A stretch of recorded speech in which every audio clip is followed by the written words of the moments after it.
A loss again today, making it 11th loss in 22 games Amorim has managed in the Premier League. 6 wins and 5 draws. How do you feel about the game? I think in today's loss, I felt numb. I was numb to it. It didn't hurt. You know why? I think we've lost so much that I'm now so used to losing in the Premier League. And, Amorim, so far so good. With the way he's losing, I think he has set himself up for trouble. You know why? Yeah. Now, when a manager comes in and you're unable to perform in the league, you understand? The hope, especially if you're not fired, the hope is that when you come next season, they'll start to judge you because they know already that you've been in the league for quite some time. You get it? And Amorim has had enough time, to understand the league, understand his team, and, get, points much more than this one that he's doing. Amorim came, I think we've played just 14 games when he arrived. Yeah. And then since now, look at what he has done.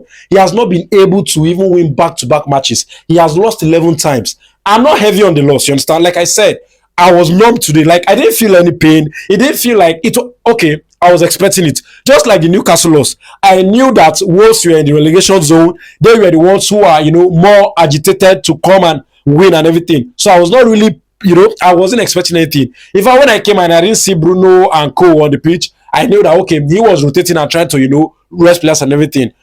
Anyway, what I'm just saying is that Amorim has set himself up for trouble because right now, he has lost enough game to buy patience away from himself. Nobody's going to be patient with him again next season. This season is over. Next season, zero patience. And today again, you have a lot of maybe created some quite few chances, but he couldn't score again. We can actually use that as a positive today because the way we played, especially when Bruno was not on the pitch, you expect that we are not going to be coherent as a team. But surprisingly, I think that we played as a balanced team. With what's the name of this guy? Eriksen, Kobe Mino, Ugarte. I think all three of them, they kind of play with some type of chemistry that I was not expecting. We were very good. The better side, honestly, we were the better side. The only thing was that Garnacho was not creating enough chance, but Garnacho was very fine today. You get it? His entire play was very good, coming into the midfield, going to the flank, playing with Amas. And kudos to Amas. So I think Amas today was very solid performance. And my never scoring Højlund, he should have gotten a goal if he knew what he was doing. You get it? At least the only chance Garnacho created, which was a cross, he should have dashed into it and scored.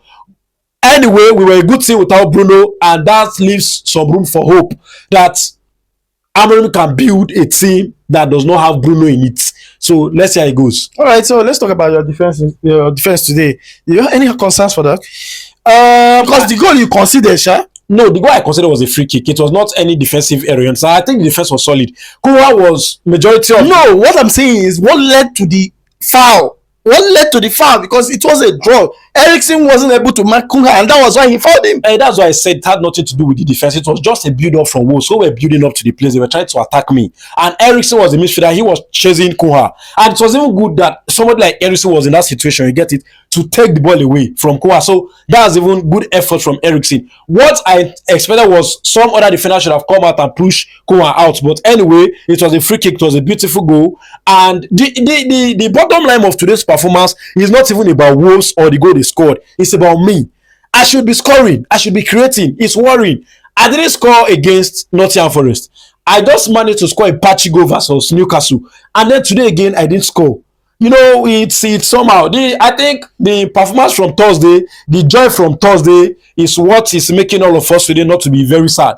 The joy is still inside of us. We are not entirely, in a bad mood before the game. But looking at it, look at the table. You guys are struggling to reach 40 points for the past 5 games. Yeah. You guys have been struggling and you kept on losing. And today again, you say you are not angry. No, it's not like I'm not angry. I said I'm numb. Okay. Yes, I'm numb. Like there's no reaction to it. You get it? If we were needing the 3 points, you get it, there would have been a reaction. The only place where I think a reaction could have come up is if we had lost to Lyon and we won. So I think every Manchester United fans, mentally we've clocked out of the Premier League. Yes, it's a shame that match day 33, we are yet to, get to 40 points. It's embarrassing. And it's kudos to, all thanks to Mr. Amorim, who has not been able to understand the Premier League so far so good. His attack does not score. His attack does not create. And he cannot even say we cannot even go and blame anybody. It's still him. But he said he made a lot of mistakes this season. I know, that's why I said it's him. It's him. He changed out attacking options. And so all he's left with is Ojlund and Ziggy and Garnacho. And Ziggy's now out. So it's his cup of tea. It's his cup of tea. I know very well. I know myself and I know my fellow Manchester United fans. I know next season there's no room for patience for Amorim in the league. I don't know about Cup, you understand? Cup, no problem. But this inconsistency, there will be no room for it. You can Amorim 11 game loss. Losing 11 game is a sackable offense. When did Manchester United? Yes, I can't even remember. We saw if you're looking at Manchester United history, I think this Moyes lost 8. No, not even leave Moyes. We're never talking 7. No, 7. Exactly. I'm never talking about Moyes. If I'm talking about, no, I was talking about the worst manager to have ever lost. No, if you are, that's what I'm saying. You don't need to go to Moyes. Since 1974, this is our lowest. That's what I want to bring to you. So, if you are going to Moyes is still recent. Since 1974, we've never sunk this low.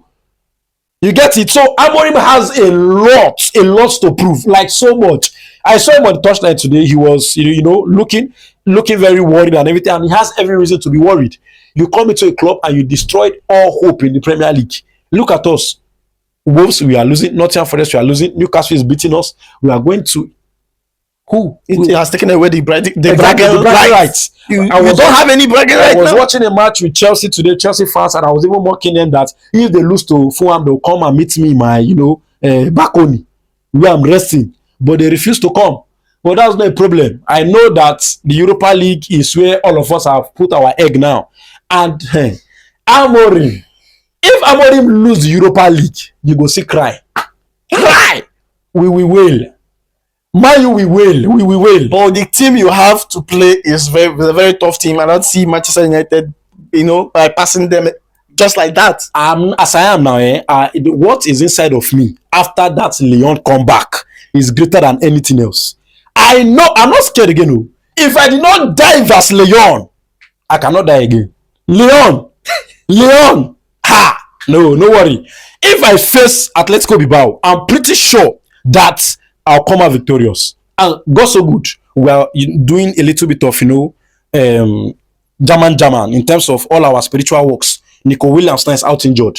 You get, he's not available again. So before that, they will look for 1 or 2 again that is very, good. And then work on them. Out injured, you just have 2 weeks. He might come back before then. No, groin injury, he will not come. If he will not be okay. We'll work on it.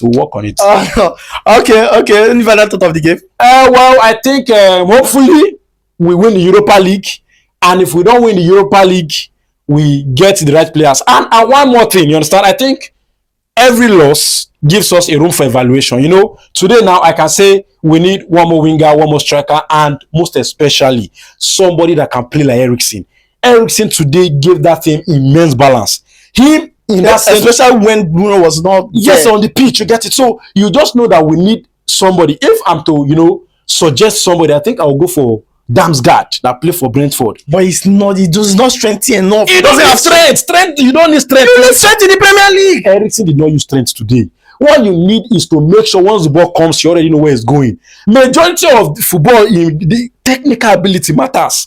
I mean, the once you can just maneuver your way out, you are good. I think when Damsgaard is playing for Brentford, but Brentford is doing well, and they're in the Premier League, and he's starting. Hold on, what I'm saying is, if you look at Arsenal team, for example, Arteta has already known that he doesn't have that strength in Odegaard. That's why he fielded his midfield with strengthy people. Look at Partey, look at Rice, look at Merino. Every of them has strength, agility. So he wants to complement that Odegaard. But you have Bruno, who doesn't have that. No, Bruno has energy.